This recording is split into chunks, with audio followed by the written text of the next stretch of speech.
Hola, ¿qué tal? En este video voy a hablar de la importancia del aprendizaje y de cómo medirlo. Como les había dicho, el aprendizaje es un cambio. Es un cambio porque se van a modificar conductas. También es un cambio porque también se van a adquirir conocimientos, habilidades, hasta incluso valores. Entonces, para nosotros como seres humanos es muy importante el aprendizaje, porque a diferencia de otras especies de animales, nosotros tenemos que aprender para podernos adaptar al medio ambiente. Por ejemplo, los pájaros de manera instintiva saben cómo hacer sus nidos.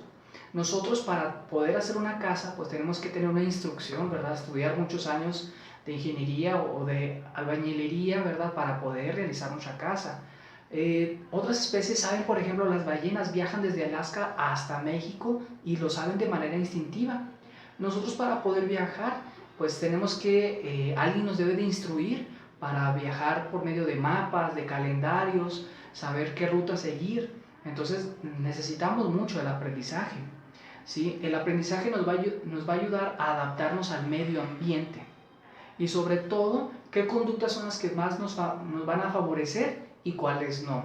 Cuáles conductas nos van a llevar a resultados positivos y cuáles conductas nos van a llevar a resultados negativos. Y esto lo tenemos que aprender. Como les dije en el otro video, estos conocimientos los tenemos que adquirir en base a experiencia, a instrucción, a observación, a estudio. Pues hay otros métodos para tener el aprendizaje, pero por eso es muy importante que el aprendizaje en nosotros. Para la medición del aprendizaje va a ser muy importante establecer cuándo se ha producido este aprendizaje. Y es que puede haber diferentes maneras. Por ejemplo, cuando una persona disminuye la frecuencia de sus conductas agresivas, esto puede ser porque la persona ha aprendido a cooperar, se ha producido el aprendizaje. También cuando una persona mejora una conducta, ya sea por ejemplo el baile, ¿verdad? Que yo no sé bailar, pero aprendo en base a clases y aprendo a mejorar a bailar. Ahí se ha producido un aprendizaje. También puede ser que otra persona cambie una postura política, filosófica, de creencia, y esto también puede ser un aprendizaje. Es decir, cuando una persona se empieza a juntar con otro grupo de personas y cambie su postura política o de religión, ¿verdad? Que también a veces pasa. Aquí se ha producido también un aprendizaje. Bien, para la medición también existe de manera sistemática principios y teorías. Fíjense bien, principios y teorías para medir ese aprendizaje. ¿Qué es un principio? Fíjense bien, principio es un factor que determina un efecto concreto. Factor que determina un efecto concreto. Por ejemplo, en este caso sería una recompensa. Si una persona la recompensas, puede producir un efecto. Esta recompensa puede ser dinero o un título. Es decir, si yo le digo a una persona, te voy a dar dinero si aprendes esto, bueno, se le va a dar algo. Si aprendes esto, te voy a dar un título o te voy a dar un 10. Si aprendes esto, bueno, pues la persona aprende. ¿Sí? Esos serían los principios. Es algo muy concreto. A diferencia también existen teorías.